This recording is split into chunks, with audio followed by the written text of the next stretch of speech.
combat is the main gameplay loop for our indie game Wisplight. The goal is to make it the most fleshed out and most polished feature amongst all the features that we have in our game. And today, in this devlog, I will share with you the techniques and features that I made to make our combat gameplay more juicy, responsive, and feels impactful. And at the end of the video, we'll be making a new feature. It's something like a visual indicator that will inform us, the player, the status of our character. For those of you who are new here, I'm June, and my team and I are making a reverse RPG game where you play as a wisp who can transform into different monsters with the goal of eliminating human invaders exploiting resources from your island home. It's an action RPG game, but here you play as the monster instead of the usual RPG game heroes. And we make devlogs for the development progress of our game. If you're interested in following our development, feel free to subscribe. We're also live on Steam, by the way, for those who want to wishlist the game ahead of time. I'll link them in the description below. So currently, I already made all necessary features to make our combat more juicy, but to clearly demonstrate to you guys the difference in our combat 11 months ago, let's rewind back in time and see the very first version of our combat. So here's a quick look at our combat 11 months ago when we started the project. We have our basic attack skills and combos. We also made an execute attack feature that deals huge damage when an enemy is stunned or if their poise is down. So the first thing we added to this combat mechanic are ways to tell the player that the enemy is hit. So basically, we added hit animations for our enemies when they are hit by our swords. We also made some variations for the hits. We made some hit animations when they are guarding. There's also a hit animation when they are charging towards us and they're hit by our shield bash skill. And another variation when they're hit and they just stagger back a bit. We also added some hit animations for when they are fleeing. For this, we added two variations. We added hits when they're fleeing slowly, it's just a basic hit animation, and a more dramatic one where they stumble down and roll to the ground when they are hit and are running at full speed. Next, after I added all the hit animations, I then proceeded in making blood splatters when we successfully hit the enemy. Also, I added decals to all the enemies hit by us. And these decals will show how damaged the enemies are. The more damage or the lower health points they have, the bloodier they will appear. Then, to make it more immersive, I also added blood decals to our skeleton character. This is from all the splatters going around when we're hitting the enemies. And finally, I added blood decals splattered on the ground to make it more immersive. Alright, off to the next feature. I noticed that when we hit the enemies, they seem to be just in their current positions. So I made a feature that manages knockbacks and knockdowns when the enemies are hit. This is also in preparation for other monster types, especially the armor who has huge weapons, and it's best if you can feel the impacts of the hits. The best way to illustrate this visually is by making knockbacks. So our knockback feature consists of three types of knockbacks. We have the basic knockback hits, where the enemy will be pushed back from its current position away from the attacker. And this knockback feature is dependent on the weapon. So the bigger weapons we have, the bigger multiplier we'll get, pushing the enemies even further. For example, our armor's colossal sword will knock back the enemies even further compared to the skeleton's short sword. The next knockback variant is the knockback flying variant, where when the enemy is hit by huge weapons like the armor's colossal sword, they'll get knockback flying. This attack though is an upgrade attack combo for our armor, and you need to spend a wisp to obtain this attack combo. This only applies to smaller enemies though, and does not apply to bosses with bigger sizes or the heavier ones.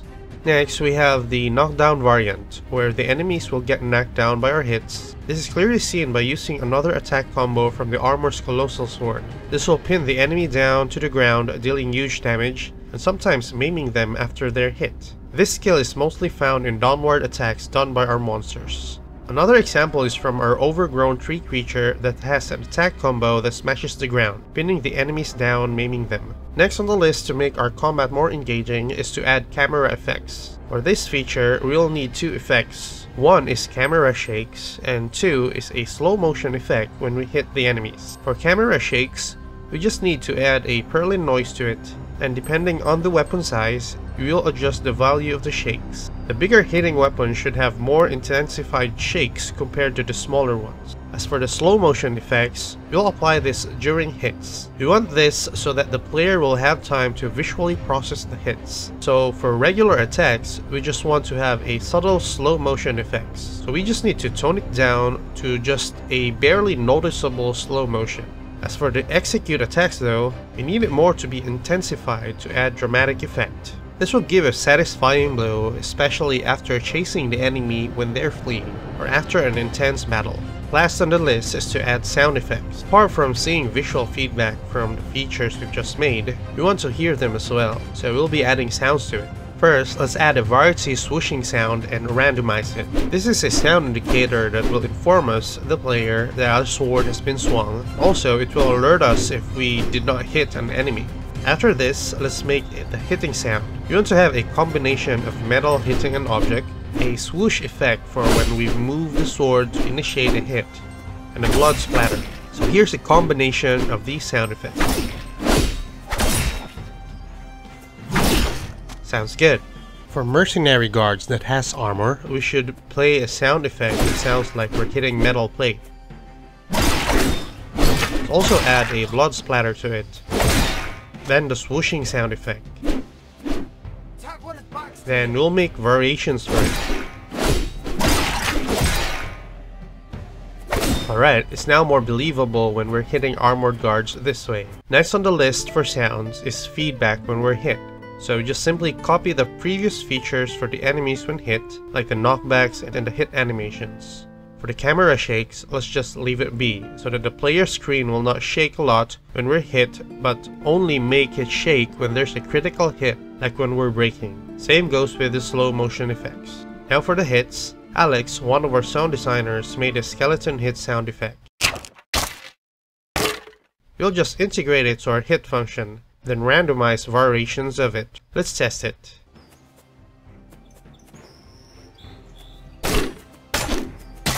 Right, it sounds good. Now lastly, we need to feel the impact of us braking when we are low on stability. Alex made this braking sound effects. There are also many variations for it. And let's add all of them to our sound manager and add it to the braking function. Alright, let's test it. Over there, at arms! Sounds good. Now I think the combat is more immersive with all the feedback and features added to it. It makes the combat gameplay feel good. I can't wait for you guys to test it out. Now for the last feature that we'll be adding, we want to make a visual indicator that alerts us, the player, when our stability is low.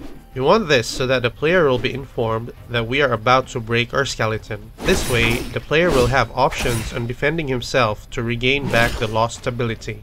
So we just simply have to add an effect to our screen to make it feel like we're dizzy and in a critical state. The best way to illustrate this is to make our chromatic aberration high, making this hazy effect. Then we will tie this feature to our stability, and if our stability is low, it will lure this setting to a maximum level. Then, if we slowly regain stability back, we can lure it back to 0 for full visual clarity. This will be the first visual feedback that we'll be making for our game Wisplight. We will have more visual feedback like this in the future. An example is when the enemy has blinding abilities that will blur our vision. Or if we are freezing, we want the corners of our screen to reflect frost. We'll talk about this in future devlogs. So I made all these features in the span of 11 months since the beginning of our development journey. And to answer the question if polishing the combat in 11 months worth it, I'll leave that question for you guys to answer. With all the progress you've seen so far, let me know down in the comments if 11 months of development time is worth it. I want to know your thoughts.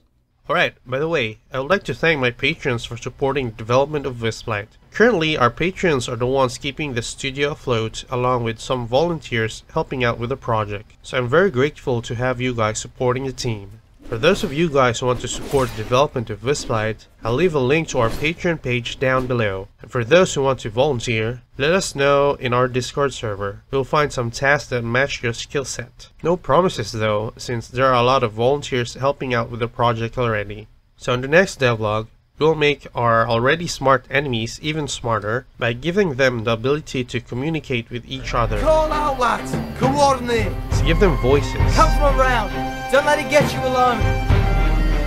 guard up. Don't land the book. Flank around, keep them reeling. Till next time.